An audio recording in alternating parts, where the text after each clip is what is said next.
Plusieurs semaines, la République démocratique du Congo est au cœur de l'actualité. Vous avez sans doute vu ces images bouleversantes, des familles contraintes de fuir, des enfants en détresse, des communautés plongées dans l'incertitude, des femmes et des filles devenues encore plus vulnérables à toute forme de violence. En seulement 3 mois, plus de 650 000 personnes ont été déplacées, dont 282 000 enfants brutalement arrachés à leur quotidien. Une fois de plus, les enfants sont les premières victimes des conflits entre adultes. Ils fuient sans cesse, sans savoir où ils dormiront demain. Ils sont victimes d'abus et de violences. Ils ne peuvent plus aller à l'école et ils souffrent de la faim. Ils n'ont plus accès à l'eau potable. Les hôpitaux sont saturés, l'accès aux soins est difficile.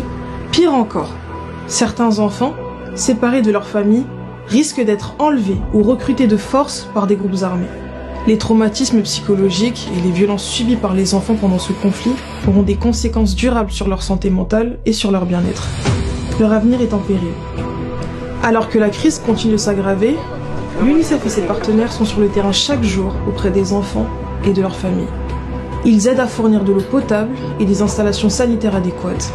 Ils fournissent des médicaments et des fournitures médicales vitales pour soigner les enfants et lutter contre la malnutrition. Des travailleurs dévoués et engagés aident à protéger les plus vulnérables contre la violence et l'exploitation. Ils sont mobilisés pour redonner accès à l'éducation à ces enfants qui ont laissé derrière eux leur cartable. Mais pour continuer à faire cela, et plus encore, nous avons besoin de vous. Chaque don, chaque action, chaque partage fait la différence. Aujourd'hui, plus que jamais, les enfants à l'est de la RDC comptent sur nous. Faites un don, agissez maintenant.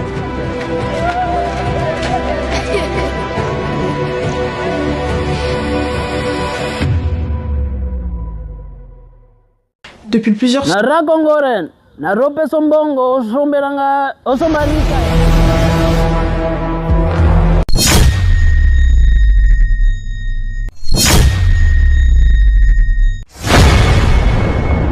Mora, yo vandraka. Ngana fandaka. Nazana Kinshasa yango. Ufanda Kinshasa. Narakongoren, narope sombongo, osomberanga, osombarika ya. Yeve, opeta moli, osomba ikanga na ebiote. Narakongore. Yeve, teno to mona ngate. Opeta moli osomba ikanga ngana mona tenyo a. Oh, roboi. Na boiko. Awarazana Kinshasa.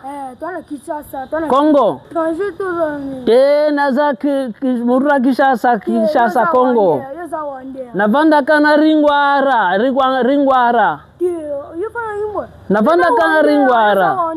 Naza Rwandete, kuruba naza Rwandete, naza Congore. Bongoli lo bande ni apeti. Naza Congore, naza Rwandete. Ndeno za Congore. Kuruba Rwandete, naza Congore. Kubandela susute.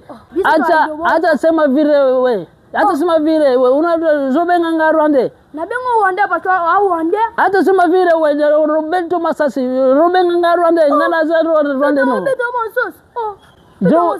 Ngana za Congore, ngana banda kana ringwara. Oza wande. Jisu zobenga nga Rwande. Na bengo wande. Na kupika Masasi. Acha haraka we, pika Masasi hapa wewe. Oza wande. Jisu benga nga Rwande. Na bengo wande. Wacha manyanga we, Roberto kuna soko beto na kubeto mundu kipambaro nyama. Mwana zobenga nga Rwande, ngana za Rwande te biso to zaba envetwa to kanga Kongo mobimba. Nazozwa rate nyama rero nazobenga batu nanga. Faut te soutenir le gouvernement na biso ba makama bien pour un projet na ba soda biso fa DC na ba wanza olenu ba bunda me ba wande na venga muna kanga wande mona boma ya même président na biso ndanga sana bomo na ba charge na ba touriste na est vraiment dans quatre population to comprendre ngote to kana no mas na minute oyo biso nyos na ba jeune tozala éveillé. Oh, ya solo ko vi. Soki omoni ka munguna sala effort kende epai ya l'État o signaler bango. Chela ba mayele, to chela ba mayele. To chela ba mayele. Papa na moni wande. Nini sisi?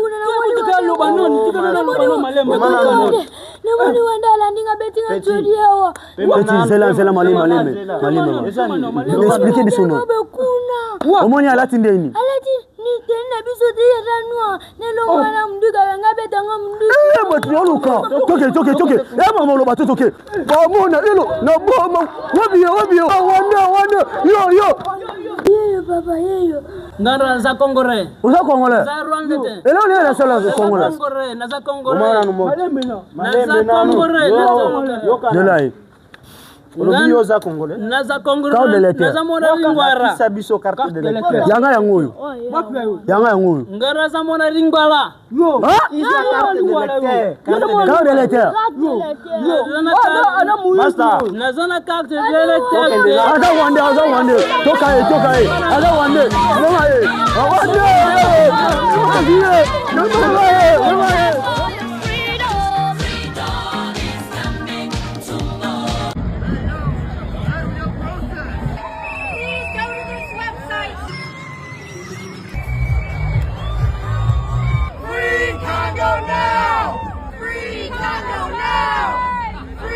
Congo now! Modern day slavery and genocide. We all have a moral obligation. We can change this world. Go to this website, make a donation. How about a fraction of the price of that iPhone, huh? Please go to this website, focuscongo.com. Thank you so much. En ce moment où je prends la parole pour la première fois devant le Conseil de sécurité, je garde en mémoire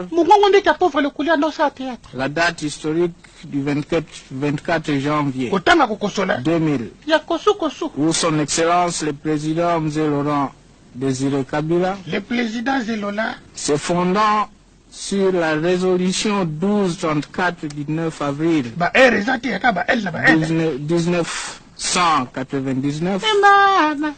du Conseil, plaider du haut, bayambi na Congo kotanga kutu mobulu ozaki no pene lokote leloko 1 milliard